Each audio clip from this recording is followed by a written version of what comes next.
Welcome back. In this video, we'll look at Patrick Lencioni's book, The 5 Dysfunctions of a Team, and we'll discuss how managers can avoid and address the dysfunctions he outlines. If you didn't catch the first groups and teams video, make sure you watch that to learn about team benefits and development.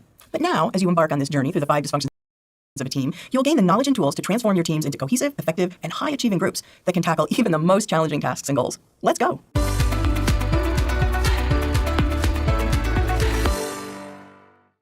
Patrick Lencioni's book, The 5 Dysfunctions of a Team, is a groundbreaking work that offers valuable insights into the common challenges that teams face and provides a framework for addressing those issues. In this book, Lencioni explores the core dysfunctions that can hinder a team's effectiveness and success. The model presented in the book is a powerful tool for team leaders, members, and organizations seeking to build high-performing teams.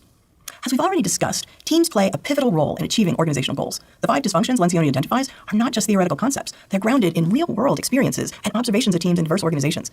By delving into each dysfunction and understanding their interrelated nature, Lencioni provides actionable insights into how to address these issues and turn a dysfunctional team into a cohesive, high-performing unit. Throughout the book, you'll learn how to recognize the signs of these dysfunctions within your own teams, the consequences they can have, and most importantly, how to overcome them. Lencioni's approach is both practical and applicable, making it a valuable resource for anyone interested in fostering a culture of teamwork, trust, and collaboration within their organization. As you start this journey through the 5 dysfunctions of a team, you'll gain the knowledge and tools to transform your teams into cohesive, effective, and high-achieving groups that can tackle even the most challenging tasks and goals. Here's a graphic of the 5 dysfunctions presented in the book. Next, I'll provide a quick synopsis of each of the dysfunctions, but first, pause this video and watch the YouTube video I shared in Blackboard. In that video, you can hear Patrick Lencioni himself briefly discuss the model and each level.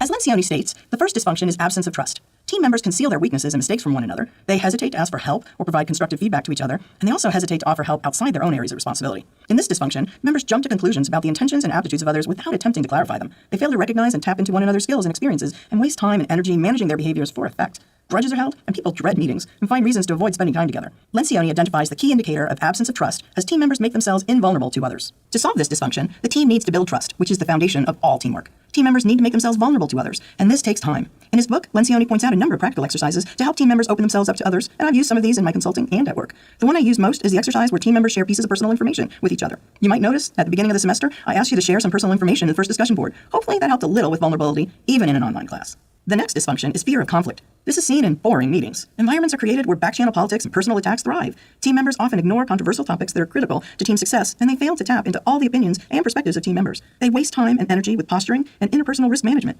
Lencioni identifies the key indicator of fear of conflict as an artificial sense of harmony in the team. We'll talk more about conflict and how to manage it in our module on conflict and negotiation. When we get there, don't forget to think back on this lesson and remember how avoidance of conflict creates dysfunction in groups and teams. In his book, Lencioni provides some tips on mastering conflict in teams. Good conflict is about unfiltered, passionate debate around issues, which may at times be uncomfortable. You want to have conflict norms clear within the team, especially dealing with issues of civility. Conflict norms are essentially rules of engagement, and they can vary drastically from group to group. When teammates know the rules of engagement, they are more likely to be comfortable speaking their minds and disagreeing about what matters. Fear of conflict should not prevent productive debate, which can lead to creative and effective solutions to team problems. The next dysfunction in Lencioni's model is lack of commitment, which creates ambiguity among the team about direction and priorities. The team watches windows of opportunities close due to excessive analysis and unnecessary delay, sometimes called analysis paralysis. Lack of commitment breeds lack of confidence and fear of failure among team members, who revisit discussions and decisions again and again. Unfortunately, it encourages second-guessing among team members. Lencioni identifies the key indicator of the third dysfunction as ambiguity. It's important to remember that commitment is not consensus. Waiting for everyone to agree on a decision is a good recipe for mediocrity and delay. Commitment is about the opposite. It's about a group of intelligent individuals buying into a decision precisely when they don't naturally agree. It's the ability to defy a lack of consensus. When a group of people know that their colleagues have no reservations about disagreeing with one another, and that every available option and perspective has been unapologetically aired, they'll have the confidence to embrace a decision and abandon whatever their initial opinion might have been. We don't have to have our ideas adopted to get our way in order to buy into a decision. We just want to have our ideas heard, understood, considered, and explained within the context of the ultimate decision. So, we want our teams to embrace two concepts: buy-in, which is the achievement of honest emotional support, and clarity, which is the removal of assumptions and ambiguity from a situation. Unfortunately, even when teams master the ability to disagree and commit, they can still fail to benefit from their commitment because they fail to achieve clarity and alignment around a decision. Instead, they make well-intentioned assumptions about what they've agreed to and end up creating confusion and frustration. One great strategy to have people stay on the same page after a meeting is to take a pause before the end of every meeting and have the team leader or facilitator ask, "What exactly have we decided here today?" The team leader or facilitator lists the decisions the group thinks that it has made. The team members review these decisions to make sure that everyone is clear. Each team member writes the decisions down and decides which decisions will be communicated to the rest of the organization. A strategy that I employ as a team leader is to send an email as soon as I can, once I'm back at my desk, reiterating what we discussed in the team recap, just ensuring we're all on the same page. The fourth dysfunction is an avoidance of accountability, which creates resentment among team members who have different standards of performance. This dysfunction encourages mediocrity, and team members often miss deadlines and key deliverables, which places an undue burden on the team leader as the sole source of discipline. When I've talked with my graduate students about dysfunctional teams of which they have been a part, this is the dysfunction that seems to present itself the most. Lencioni identifies the key indicator of team members avoiding accountability as having low standards for team performance. But let's dig deeper. What is accountability? Lencioni defines it as the willingness of team members to remind one another when they're not living up to the standards of the group. Team members are willing to call each other on behavioral issues, as uncomfortable as that may be. One exercise I've adopted from the book in my own work is the team effectiveness exercise. In this exercise, you bring team members together and ask questions about the ways in which the behavior of your team members affect the performance of a team. Each person identifies each team member's single most important behavioral characteristic that contributes to the team performance. Then, the same process is used to identify factors that detract from the strength of the team. It's important to recognize that this should not always require the participation of the team leader. It's direct, peer-to-peer accountability. One challenge is overcoming human nature to give one another critical feedback. But if the other dysfunctions have been resolved, this feedback process should be easier. The fifth and final dysfunction is inattention to results, where the team stagnates or fails to grow. Teams with this dysfunction rarely defeat competitors and lose achievement-oriented employees. In this case, team members are encouraged to focus on their own careers and individual goals, and the team is easily distracted. Lencioni has the key indicator for this dysfunction as individuals focus on status and ego rather than the team. Recall that if team members trust one another, they're willing to be vulnerable.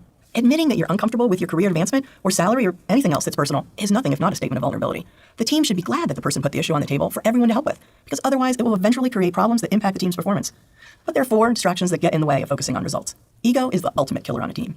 As much as we want our teams to win, at a basic level, we want to win as individuals first. On strong teams, no one is happy until everyone is succeeding, because that's the only way to achieve the collective results of the group. One's own career development and their own money or pay can also be a distraction from focusing on results. Finally, one's department is perhaps the most subtle and dangerous because well-intentioned team members may wear this as a badge of honor. It's the tendency of team members to place a higher priority on teams they lead than on teams to which they merely belong. Another great exercise to do with your team is to set a meeting to ask each of these questions. What are we here to do? How shall we organize ourselves? Who is in charge of what? Who cares about our success? How do we work through problems? How do we fit in with other groups? What benefits do members need from the team? Members of great teams trust one another on a fundamental, emotional level, and they are comfortable being vulnerable with each other about their weaknesses, mistakes, fears, and behaviors. They get to a point where they can be completely open with one another, without filters. I'm a huge Formula One fan, and I think often about how successful the teams are back at the factory as well as on the track. There's just got to be amazing trust and communication within these teams constantly. Teams that trust one another are not afraid to engage in passionate dialogue around issues and decisions that are key to the organization's success. They do not hesitate to disagree with, challenge, and question one another, all in the spirit of finding the best answers, discovering the truth, and making great decisions. Teams that engage in unfiltered conflict are able to achieve genuine buy-in around important decisions, even when various members of the team initially disagree. That's because they ensure that all opinions and ideas are put on the table, considered, giving confidence to team members that no stone has been left unturned. Teams that commit to decisions and standards of performance do not hesitate to hold one another accountable for adhering to those decisions and standards. What's more, they don't rely on the team leader as the primary source of accountability. They go directly to their peers. Teams that trust one another engage in conflict, commit to decisions, and hold one another accountable, and are very likely to set aside their individual needs and agendas and focus almost exclusively on what's best for the team. They don't give in to their temptation to place their departments, career aspirations, or ego-driven status ahead of the collective results that define team success. So think about this question. What is one thing you will personally commit to do differently to make your work team more effective?